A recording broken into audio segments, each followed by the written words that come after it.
बच्चों, आज मैं तुम लोगों को class 5 Hindi grammar book chapter name वचन चैप्टर नंबर 6 सिखाने जा रही हूँ।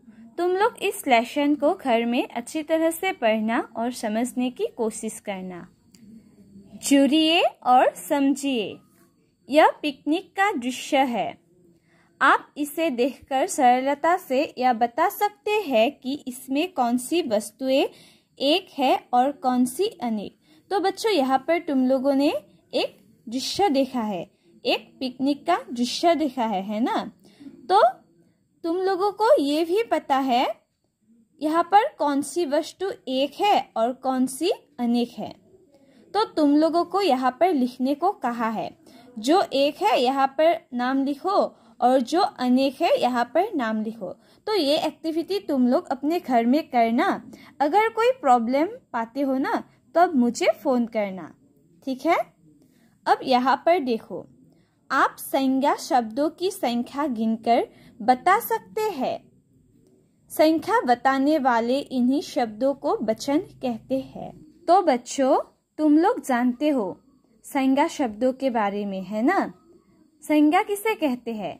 किसी वस्तु, प्राणी, स्थान आदि शब्दों का बोध कराने वाले शब्दों को क्या कहते हैं? संज्ञा कहते हैं, है ना। तो संज्ञा शब्दों की संख्या अर्थात संज्ञा शब्द अर्थात ये भी हो सकता है, स्थान के नाम भी हो सकता है ना, प्राणी के नाम भी हो सकता है। तो इन सारे संज्ञा शब्दों को संख्या गिनकर, सारे संज्ञा शब्दों की संख्या गिनकर बता जा सकता है ना। संज्ञा शब्दों की संख्या हम लोग गिनकर बता सकते हैं। संख्या बताने वाले इन्हीं शब्दों को वचन कहते हैं। तो वचन किसे कहते हैं? संख्या बताने वाले इन्हीं शब्दों को वचन कहते हैं। अर्थात जो शब्द संख्या के बारे में बताते हैं ना, उन्हें इन्हीं शब्दों को क्या कहते हैं? उन सारे शब्दों को वचन कहते हैं। संज्ञा या सर्वनाम शब्द के जिस रूप से उसकी संख्या का पता चले उसे वचन कहते हैं। तो बच्चों, वचन किसे कहते हैं? संज्ञा या सर्वनाम शब्द के, अर्थात संज्ञा या सर्वनाम शब्द के। संज्ञा शब्द बहुत सारे हैं, ठीक उसी तरह सर्वनाम शब्द भी है ना। तो उन सारे संज्ञा या सर्वनाम शब्द के जिस रूप से उन सारे शब्दों की संख्या का पता चले, शब्दों के संख्या का पता चले, उसे वचन कहते हैं। अब यहाँ पर देखो बच्चों, वचन दो प्रकार के होते हैं। वचन एक वचन, बहुवचन। तो बच्चों, वचन कितने प्रकार के होते हैं? दो प्रकार के। एक है एक वचन और दूसरा है बहुवचन। अब हम सीखेंगे एक वचन किसे कहते हैं। तो यहाँ पर देखो बच्चों, एक वचन शब्द के जिस रूप से उसके एक होने का पता चले उसे एक वचन कहते हैं। तो बच्चों, एक वचन किसे कहते हैं? जिस शब्द से एक होने का पता चले उसे एक वचन कहते हैं। जैसे घड़ा, टहनी, सीटी, ताला, गाय, कीड़ा, चश्मा, संतरा आदि। तो बच्चों, ये सारे जो शब्द है ना, ये सारे शब्द क्या है? एक वचन शब्द है। अब बहुवचन शब्द के जिस रूप से उसके एक से अधिक होने का पता चले उसे बहुवचन कहते हैं। तो शब्द के जिस रूप से अर्थात जिस शब्द से उसके एक से अधिक होने का पता चले, एक नहीं एक से अधिक, अर्थात जिस शब्द से एक से अधिक होने का पता चले उसे बहुवचन कहते हैं। जैसे घड़े, टहनियाँ, सीटियाँ, ताले, गाये, कीड़े, चश्मे, संतरे आदि। तो ये जो सारे शब्द है ना, ये सारे शब्द क्या है? बहुवचन शब्द है। तो घड़ा शब्द का बहुवचन क्या है? घड़े है। टहनी टहनिया, सीटी सीटिया, ताला ताले, गाय गाये, कीड़ा कीड़े, ससमा ससमे, संतरा संतरे। विशेष, संज्ञा के अतिरिक्त सर्वनाम शब्दों के भी वचन बदलते हैं। तो बच्चों क्या होता है, संज्ञा के अतिरिक्त सर्वनाम शब्दों के भी वचन बदलते हैं। तो सर्वनाम शब्दों के भी क्या होते हैं, वचन बदलते हैं। द्रव्यवाचक, समुदायवाचक तथा भाववाचक संज्ञा का प्रयोग सदा एकवचन के रूप में होता है। जैसे, तो बच्चों क्या होता है, द्रव्यवाचक, समुदायवाचक तथा भाववाचक संज्ञा का प्रयोग सदा एकवचन के रूप में ही होता है। जनता हाहाकार कर उठी, दूध पीना सेहत के लिए अच्छा है, माँ की ममता उमड़ पड़ी। तो बच्चों जनता एक समुदायवाचक शब्द है, संज्ञा शब्द है। दूध एक द्रव्यवाचक और ममता एक क्या है, भाववाचक संज्ञा शब्द है।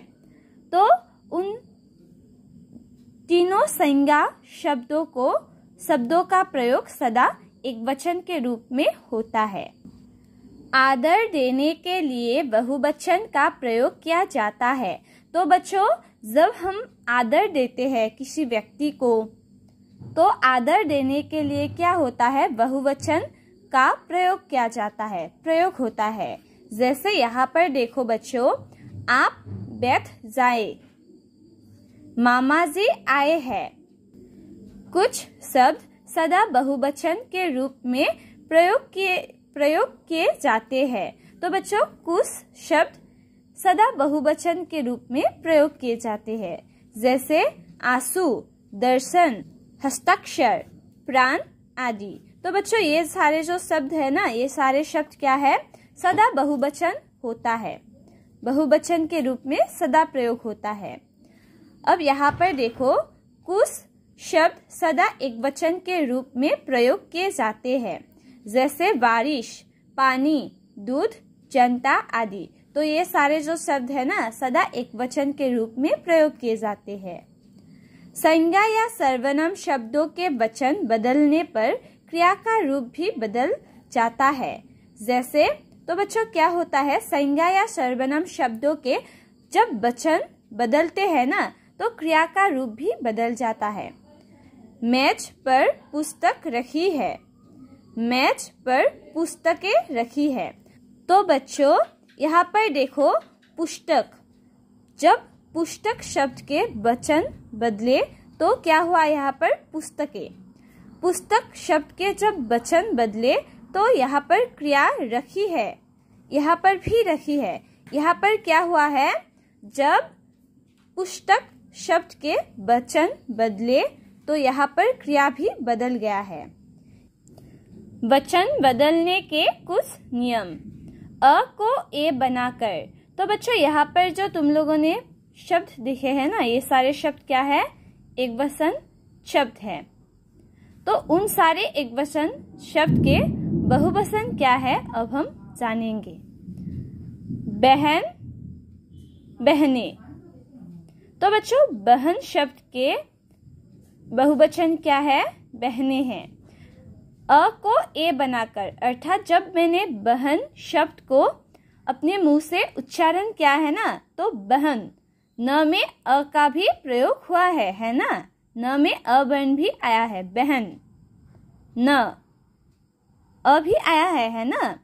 तो यहाँ पर बहने, ने ए आया है। तो बहन शब्द के बहुवचन क्या है, बहने हैं। आँख, आँखें। मेज, मेजे। रात, रातें। पुस्तक, पुस्तकें। Face, facie. आ को ए बनाकर। अब हम सीखेंगे आ को ए बनाकर। यहाँ पर देखो, कपड़ा, आ का प्रयोग हुआ है ना, कपड़ा शब्द में आ का प्रयोग हुआ है। कपड़े, कपड़े में ए का प्रयोग हुआ है ना बच्चों। जब मैंने कपड़ा शब्द का शब्द को अपने मुंह से उच्चारण किया है ना, तो आ वर्ण का प्रयोग हुआ है। जब कपड़े शब्द को मैंने अपने मुंह से उच्चारण किया है ना, तो ए वर्ण का उच्चारण हुआ है ना। ठीक उसी तरह जगरा, जगरे, बच्चा, बच्चे, घोड़ा, घोड़े, चाता, चाते, बेटा, बेटे। आ में ए लगाकर। माला, जब मैंने माला शब्द को अपने मुंह से उच्चारण किया है ना, तो आ वर्ण का प्रयोग हुआ है। माला शब्द में आ वर्ण का प्रयोग हुआ है। मालाएं, जब मालाएं शब्द अपने मुंह से उच्चारण किया है ना मैंने, तो ए वर्ण का प्रयोग हुआ है ना। तो माला शब्द का बहुवचन क्या है? मालाएं। माता, माताएं। महिला, महिलाएं। सभा, सभाएं। उ तथा औ में ए जोड़कर। बहु, बहुए। ऋतु, ऋतुए। वस्तु, वस्तुए। गऊ, गौए। ई तथा ई में या जोड़कर। तो ये जो सारे शब्द है ना, ये सारे शब्द एक वचन है। तो तिथि, तिथि शब्द में जब मैंने तिथि शब्द उच्चारण किया है ना, तो तिथि शब्द में ई का प्रयोग हुआ है ना। तिथियां, जब मैंने अपने मुंह से तिथिया शब्द को उच्चारण किया है ना, तो तिथिया में क्या हुआ है? या वर्ण का प्रयोग हुआ है ना। ठीक उसी तरह दवाई, दवाई की बहुवचन शब्द क्या है? दवाइयाँ। सखी की सखिया। रीति, रीतिया। मिठाई, मिठाइया। मक्खी, मक्खिया। या को या बनाकर। पुरिया, पुरिया। दिविया, दिविया। चूहिया, चूहिया। चिड़िया, चिड़िया। कुछ शब्दों के बहुवचन इस प्रकार बनते हैं। तो बच्चों, कुछ शब्दों के बहुवचन इसी प्रकार बनते हैं। देखो यहाँ पर छात्र, छात्रगण। युवा, युवा वर्ग। कवि, कविगण। दर्शक, दर्शकगण। तुम, तुम लोग। नेता, नेतागण। कुछ शब्द ऐसे होते हैं जिनका रूप नहीं बदलता। तो बच्चों, कुछ शब्द ऐसे होते हैं जिनका रूप बदलता ही नहीं, जैसे पेड़, साधु, फूल आदि। तो पेड़, साधु, फूल, ये सारे शब्द के क्या होता है? रूप नहीं बदलता है, परंतु इनके साथ ने, पर, में, से आदि कारक लग जाए तो इनका रूप बदल जाता है। लेकिन उन सारे शब्दों में जब ने, पर, में, से आदि कारक लग जाए तो इनका रूप क्या होता है? बदल जाता है। जैसे यहाँ पर देखो बच्चों, पेड़ हवा से हिल रहा है। पेड़ हवा से हिल रहे हैं। हवा ने पैरों को हिलाया। दोनों वाक्यों में पेड़ शब्द समान है। दोनों वाक्यों में क्या है? इन दो वाक्यों में पेड़ जो शब्द है ना, वो एक ही है, समान है। इस वाक्य में को लगने पर पेड़ शब्द का रूप बदल गया है। तो इस वाक्य में देखो बच्चों, इस वाक्य में को लगने पर क्या हुआ है? पेड़ शब्द का रूप बदल गया है ना। क्या हुआ है? पेड़ों। को लगने पर पेड़ शब्द का रूप बदल गया है, तो क्या हुआ है? पेड़ों। तो बच्चों, मैंने तुम लोगों को यह लेसन अभी सिखाया है अब तुम लोग इस लेसन को घर में पढ़ो और समझने की कोशिश करो।